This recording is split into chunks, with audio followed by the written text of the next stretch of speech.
YouTube, it is RainingCardGames, and welcome back to another episode of Atlantean Chronicles. Quick recap last time, we pulled a Zeus. Big extra deck buff. I want to keep this extra deck buffing momentuming. Oh god, where am I going with this? I want to keep the momentum going with the pulls at least. The duels, we could improve, but that will obviously improve with better pulls. So, before we go ahead and jump into today's product, I want you to like, comment, and subscribe. Did you do it? Awesome. Alright, let's go ahead and jump into today's product. Alright, so for today, we are after one specific card. Yeah. We're only opening maximum gold today. There's a reason why. You all know we've opened maximum gold before. We are after a specific rare in this set. It's quite awesome if I do say so myself. The first monarch. Barrier Statue of the Inferno. Stratos is our first premium gold rare, which we don't need. Barrier Statue of the Drought. Rank of Magic, the 7th one. C107 Neo Galaxy Eyes Tachyon Dragon. And Deep Prison. Not much I can really take from that pack. Unfortunate. We move on to the next pack. That's Sweet Treat White Stone of the Ancients. White Prince. White Stone, White Prince. Mistake! That's actually a good consideration for a side deck option, I think. Yes. Eldritch the Golden Lord. We have Mr. Golden Boy himself in gold, and House Dragon Maid as our second gold. And another D Prison. And a tuning. That's a decent pack. We got Mr. Golden Lord. But more importantly, we actually have something we could potentially use here, so. Oh, it's not a mistake. However, we still need to get the rare that we need. Buster Blader, the Destruction Swordsman.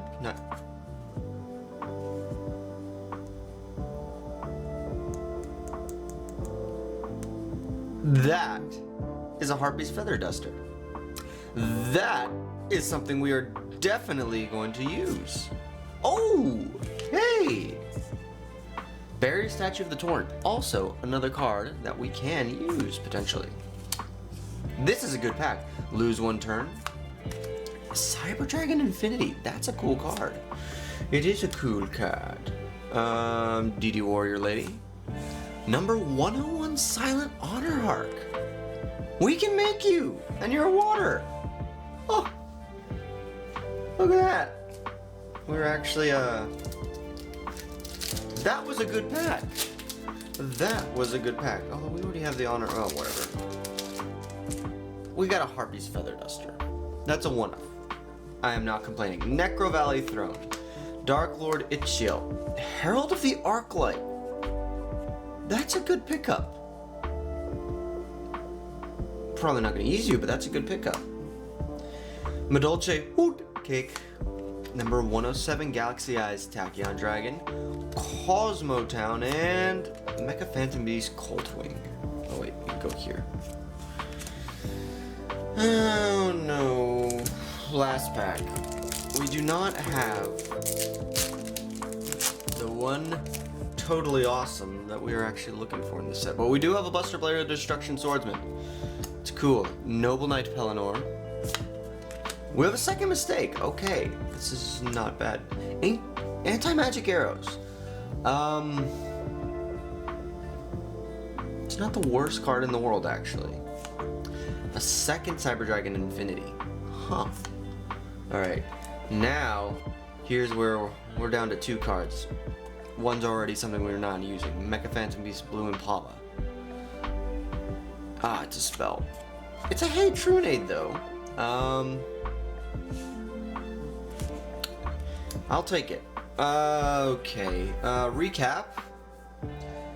got some interesting tech cards, but we definitely got some stuff that we are going to add to the side deck. Harpy's Feather Duster being the most important of all of them. Mistakes did pretty good pickup.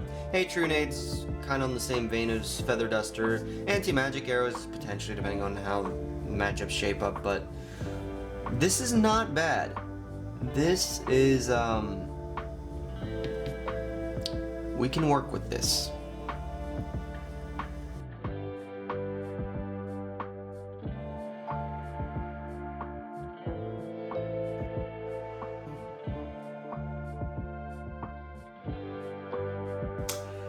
So we didn't pull Toad, that's unfortunate, so Bahamut Shark for now is just going to have to sit in our extra deck as a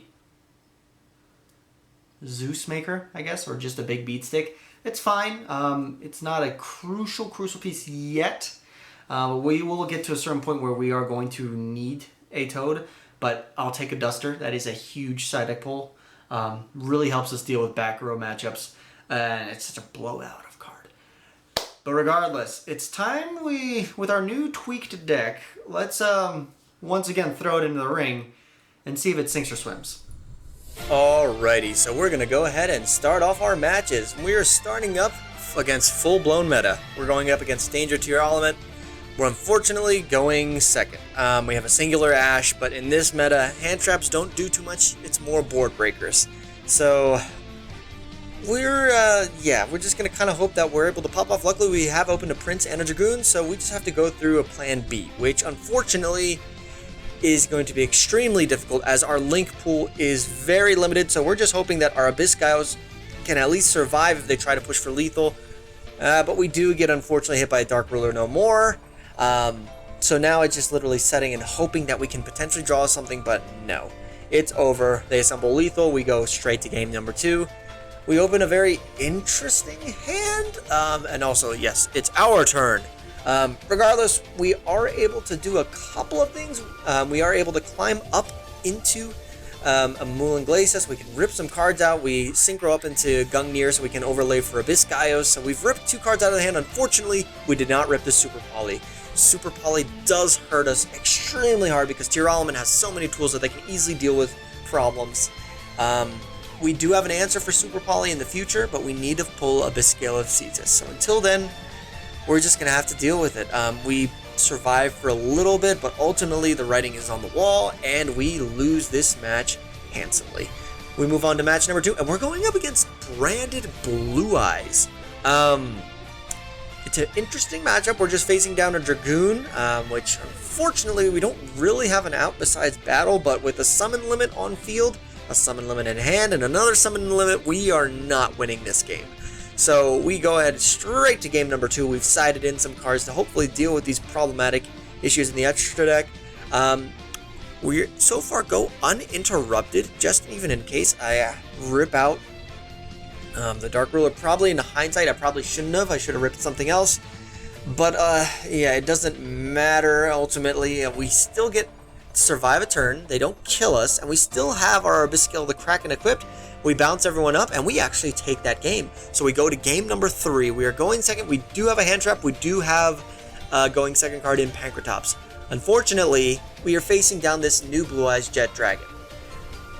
That completely nullifies not only my Ghost Ogre, it also nullifies my Pankratops. And I do not have the attack points at the current moment to beat over any of them. And these 2 on field actually make a destruction lock. And my only out being Brionac, or Brionac, however you want to pronounce it. Yeah, we just commit suicide and we kill our card because no point in going into that. So we go to the final match of the day. We're going up against Q's Mod Shop, friend of the channel and patron, and he is bringing to the table Marinsas. Actually, this is the deck that he played at YCS Niagara. So this is going to be interesting. Unfortunately, our Barrier Statue of the Torrents does not do anything in this matchup. Right now, we just set it so we can just hope that we survive in order to pull something that potentially can get us back into the game. But having already the Moray of Greed earlier ashed, we are in a dire situation.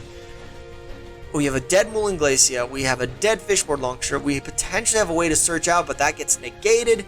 So we're relying completely on our Deep Sea Diva. It doesn't work. We just crash and we go straight to game number 2.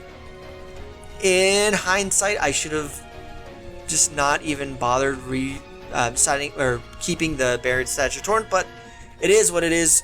We're just kind of in a more slower grind state, both of us stopping each other's plays with hand traps and imperms. Eventually, however, he is able to finally start to get the Marincus engine starting to climb on up, and this gets into the Marble Rock, going up into the line that leads to Great Bubble Reef with a bunch of equips. We draw Ice Dragon's Birth. This actually might come in handy, however, granted, the only downside is once it goes to grave, all the Marincus in grave do trigger off and rebuild that resource engine once again. So we just have a very subpar bird of just a couple of Atlanteans and a Deep Sea Artisan, and that stinking Buried Statue of the Torrents in my hand. He links up into the new link, the link 4, that's a Spell Trap Negate. We try to go in to punch for a little bit of damage. Interestingly enough, our Dragoons get Imper to prevent the direct attack. We go into our own Bubble Reef and then also make number 101. The Bubble Reef hopefully can boost itself up every time he manages to be an unbeatable Bungus, but unfortunately that gets hit with the Marincus Imperm. So now we're just hoping that we can survive. Luckily, Honor Arc can protect itself from destruction by detaching material, so at least we should be able to maintain board presence. We lose the Bubble Reef, which means now that the link is unprotected, we can take it. And we try to get a little bit of damage, but we're out of resources for Deep Sea Diva, but it doesn't matter, because as long as 101 can attack, we can make it into Zeus. Now we actually sit on something that can potentially swing the duel in our favor. The Bahamut Shark forces our hand. Luckily, though, that's all that happens afterwards, just a couple of links, which we easily clear the 4, and we actually take the win. So we move on to game number 3. We're going second. We do have 2 hand traps, an Ash and an Ogre. We Ogre away the Anemone, which does prevent board presence. Now it's time to capitalize. Unfortunately, Deep Sea Diva gets hit with an effect failure, so now we're just sitting on a lowly Diva, hoping that we can survive and not get OTK'd.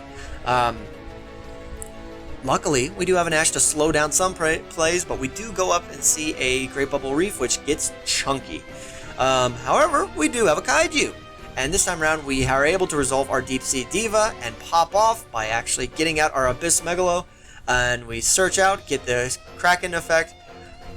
Slight misplay on my part here. I forget to equip the spell to go in. However, even if it was equipped, I would still be 400 shy of lethal. If this was Abyssal of Sieges, that would have been lethal.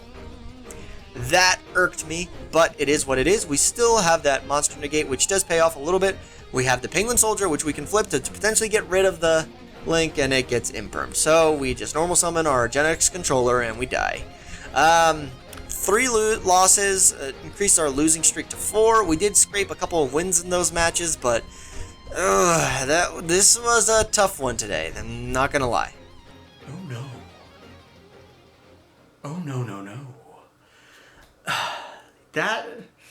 Okay, against the best deck of the format, Danger Tyr-Alaman, I am not surprised we lost 2-0. I'm surprised we lasted that long in game 2. But yeah, kind of unfortunate with the other matchups. We did pull out like a game 3 out of both of those, so it's not like we didn't go down fighting, but ooh, that does sting a bit. We do still need obviously we were missing so many extra deck pieces, main deck pieces, and then to tweak the side deck a little bit more, obviously, but it is a growing process, as is with all sealed only product, and especially when you're dealing with a structure deck from way back when, and you have to basically build everything from scratch. Yeah, it's going to be a tough battle, a tough uphill journey, but I am confident that we will be able to make this journey. We've got this. We have got Atlantean blood coursing through our veins. Anyway, that is all for today's episode. Thank you all so much for tuning in, and I will see you in the next episode.